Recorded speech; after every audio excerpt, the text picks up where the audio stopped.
لوگ اس کے بلائے ہوئے مہمان، اس کے بلائے ہوئے دربار اس کا سجایا ہوا، اس کے تخت پہ چہرے پہ موت کا پسینہ آیا. علی کی بیٹی جلال میں کہتی اب میں تجھے بتاؤں مکہ میں میرے نانا نے تیرے دادا کو آزاد کیا تھا. وہ شاہ جو علی کی تلوار سے فتح نہیں ہوا تھا. واہ واہ واہ 70 سال کی امیہ کی محنت علی کی بیٹی کے پہلے جو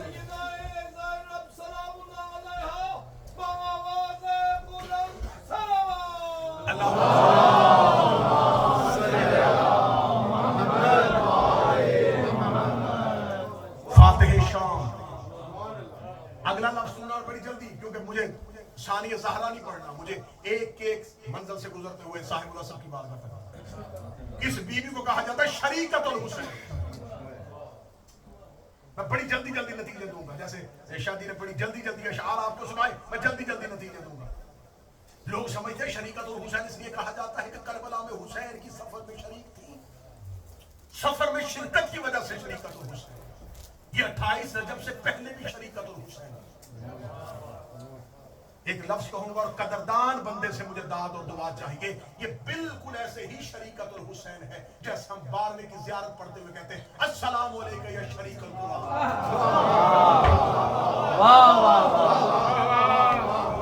سرکار ولی العصر کو شریک القرآن کہہ کے سلام کرتے ہیں، اے قرآن کے شریک. شاید میں جملہ سمجھائی نہیں سکا. قرآن وحدہ لا شریک کی زبان ہے، 12واں اس میں شریک ہے. جو قرآن کی فضیلت ہے وہی 12ویں کی فضیلت ہے. عالیہ ہے شریکت الحسین، حسین کی شریک جب سے حسین ہے. اگر تو کہا جاتا نا شریکت و سفر الحسین، کہا دیا جاتا یہ بی بی شریک سفر ہے حسین کی، اس لیے کہا گیا یہ سفر کی شریک ہے. نہیں، شریکت الحسین جب سے حسین ہے تب سے یہ حسین کے ساتھ شریک ہے. اب میں اپنی قوم کو بتاؤں کہ حسین کب سے؟ آج رسول سے پوچھتے ہیں حسین کب سے ہے؟ 3 شعبان سے. رسول کی بات ہے حسین منی، حسین مجھ سے ہے. اس کا مطلب ہے حسین 3 شعبان سے نہیں، جب سے محمد ہے تب سے حسین ہے. اب میں نے پوچھا یا رسول اللہ تو کب سے ہے؟ فرمایا اول ما خلق اللہ نوری، اللہ نے سب سے پہلے میرے نور کو خلق. اس کا مطلب جب سے محمد ہے تب سے حسین ہے، جب سے حسین ہے تب سے یہ بی بی شریکت الحسین. یکم شعبان شریکت الحسین اور 3 شعبان کو مکمل حسین. یکم کو صرف شریکت الحسین آئی، 3 شعبان کو مکمل حسین آئی، 4 شعبان کو وفا کا پروردگار ہوا. زہرا کا بیٹا نہ ہو کے بھی زہرا کا بیٹا. بالکل ایسے ہی اگر میں نے یہ لفظ کہا اور بعض بندے حیران ہو کے مجھے دیکھ رہے ہیں کہ انہوں نے یہ کیوں کہا زہرا کا بیٹا نہ ہو کے، کیونکہ نسلن زہرا کے بیٹے میں لیکن اصلاً زہرا کے بیٹے میں. 2 4 6 بندے تو میرے ساتھ عباس ویسے ہی بطول کے بیٹے ہیں جیسے حسنین رسول کے بیٹے ہیں. اور بندہ ہے وہ جو قدر کرے جیسے حسنین رسول کے بیٹے ویسے ہی عباس بطول کے بیٹے. اب نص ہے قرآن کی. رسول نے محبت میں حسنین کو بیٹا نہیں کہا، خدا نے قرآن میں نص دی مباہلہ میں حسنین رسول کے بیٹے بن کے گئے. خدا نے ابنان و ابناکم کہا تھا، تفسیر بن کے حسنین. اس کا مطلب ہے قرآن کی نص آگے اور نص قطعی آئی کہ حسنین بننے سے قرآن رسول کے بیٹے. میرے مالک تیرے کارخانے قدرت میں کس چیز کی کمی؟ اگر حسنین رسول ہی کے بیٹے بنانے تھے دے ہی رسول کو دیتا. تو نے ابراہیم جیسا بیٹا رسول کو دیا، طیب بیٹا رسول کو دیا، ایک طاہر رسول کو دیا. دینوں واپس گئے یا میرے اللہ تیرے کارخانے میں کمی نہیں تھی، حسنین رسول ہی کے بیٹے بنا دیے. علی کو پھر علی سے لے کے محمد کو دیتے. اچھا مصطفیٰ کو بھی بیٹے کی ضرورت ہو تو علی سے لیتے.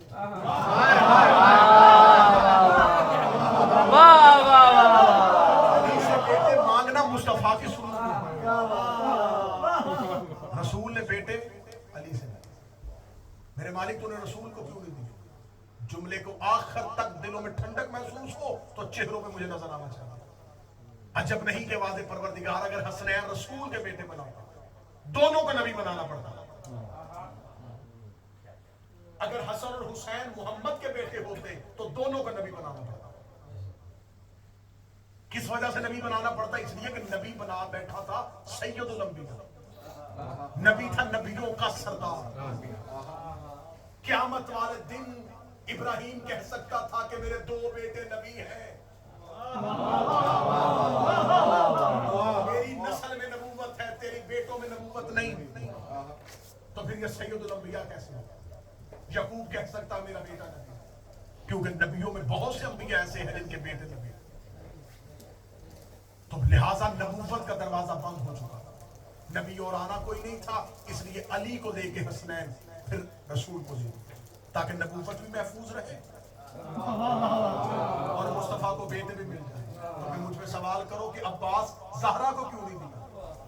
اگر عباس زہرا کو دے دیتے عباس کو بھی امام بنانا پڑتا. نہیں نہیں نہیں نہیں، جیسے حسنین کو نبی بنانا پڑتا عباس کو امام بنانا پڑتا. اس لیے کہ علی کے سارے بیٹے امام نہیں زہرا کے سارے بیٹے امام ہیں.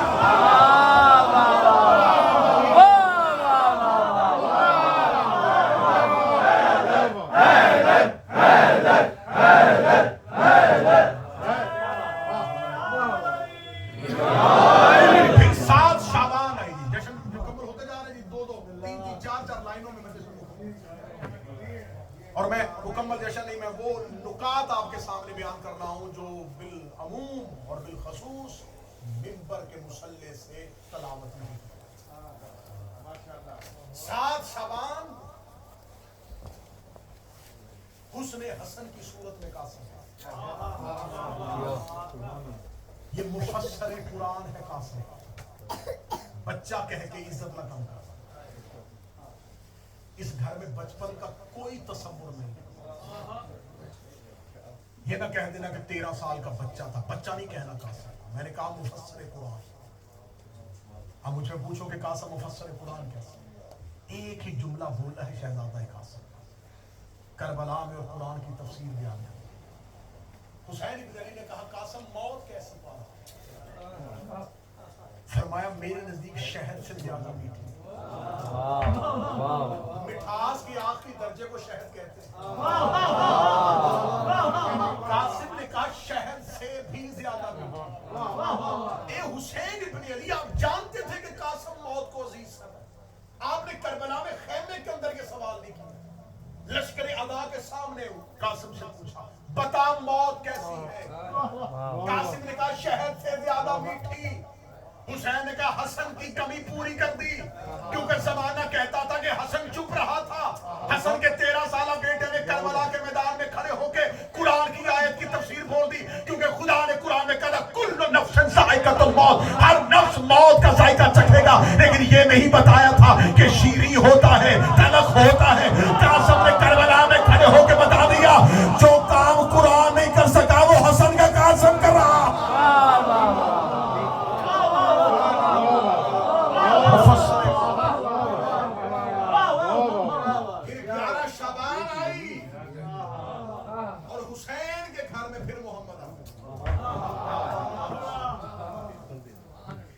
میں نے علی کے گھر میں ایک حسین دیکھا تھا. حسین اتنا بڑا علی ساز ہے کہ اس کے گھر میں کئی علی ہیں. حسین کے گھر میں ہر بیٹا علی ہے. اب جب شہزادہ اکبر میں نے کہا تھا کہ بڑی جلدی 2 4 جملے صرف ایک جشن کے حوالے سے. شہزادہ علی اکبر کے بارے میں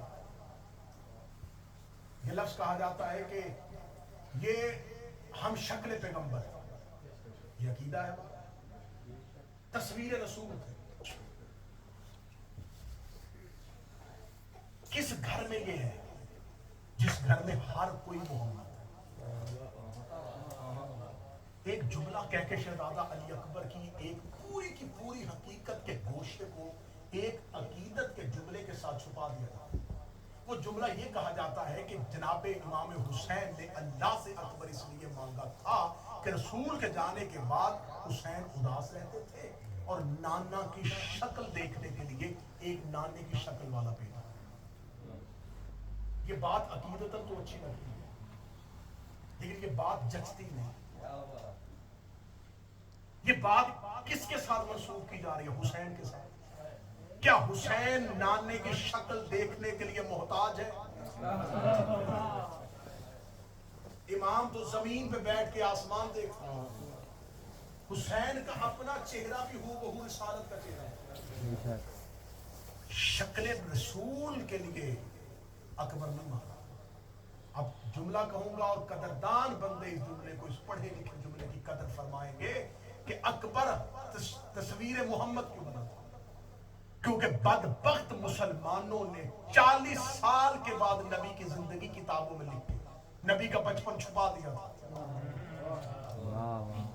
جس نے بھی نبی کی سیرت لکھی 40 سال کے بعد شروع، نبی کا بچپن بھی چھپا دیا، نبی کی جوانی بھی چھپا دیا. اگر کسی کتاب میں کوئی جھوٹی روایت ملی بھی بکریاں چراتا ہوا نبی، بس نبی کا بچپن بھی چھپا دیا، نبی کی جوانی. نبی کی زندگی شروع کی 40 سال کے بعد، 63 سال کی زندگی ختم کر دی. صرف تاریخ نے 23 سال کا نبی دکھایا. حسین جانتے تھے انہوں نے محمد کتابوں میں چھپا دینا ہے. انہوں نے ہو بہو تصویر اپنے گھر میں اکبر اتار لی تاکہ نام محمد کی بچپن چھپے اور نام محمد کا شباب. شہزادہ علی اکبر جب جس رات اترے تھے، میں اپنی آنکھوں سے وہ روایت پڑھی ہے. شہزادہ علی اکبر کا اترنا تھا. حسین ابن علی نے یوں اکبر اٹھایا گھر سے سیدھے مسجد میں لے گیا. اور یہ جملہ بھی میں اپنے محبت کرنے والے سامعین کی نظر کروں کہ شیعہ عقیدہ ہے کہ صرف علی اللہ کے گھر میں آیا، علی کا ہر بیٹا اللہ کے گھر میں آیا. یہ عقیدہ پایا جاتا صرف علی اللہ کے گھر میں آیا. نہیں، علی کا ہر بیٹا اللہ کے گھر میں آیا.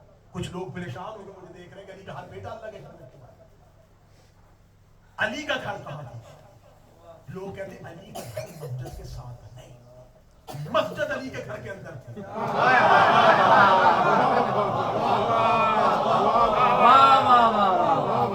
میں پوری ذمہ داری کے ساتھ جملہ کہنے لگا ہوں، علی کا گھر مسجد کا حجرہ نہیں تھا، مسجد علی کے گھر کا صحن تھی. واہ واہ واہ. پوری ذمہ داری کے ساتھ لفظ کہوں گا کہ رسالت مآب نے جو سب دروازے بند کروائے تھے، علی کے گھر کا دروازہ، پوچھنا علماء کرام سے کہ علی کے گھر کا دروازہ مسجد نبی میں کہاں کھلتا تھا؟ علی کے گھر کا دروازہ مسجد نبی کے محراب کے اندر کھلتا تھا. محراب سمجھتے ہیں؟ جہاں پہ پیش نماز کھڑا ہو کے نماز پڑھاتا، اسے کہتے ہیں محراب. محراب کے اندر تھا علی کے گھر کا دروازہ.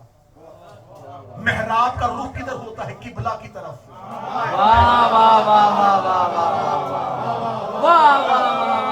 میں شادی جیسا سریلا ہوتا، تاریخی حقائق ہی آپ کے سامنے پڑھنے. محراب کا دروازہ شدہ بھائی کہاں ہوتا ہے؟ کعبہ کی طرف. علی کے گھر کا دروازہ تھا محراب کے اندر. محراب کس کی تھی؟ مسجد کی. مسجد کون سی تھی؟ مسجد نبوی. مسجد نبوی میں محراب میں کوئی حافظ پڑھاتا تھا نماز، کوئی شیخ نماز پڑھاتا تھا، کوئی قاری نماز پڑھاتا تھا. کائنات کا سب سے بڑا نبی اس محراب میں کھڑا ہو کے نماز پڑھاتا تھا، رک کرتا تھا قبلہ کی طرف. نبی کے سجدے میں اور اللہ کے گھر کے درمیان تھا علی کا گھر.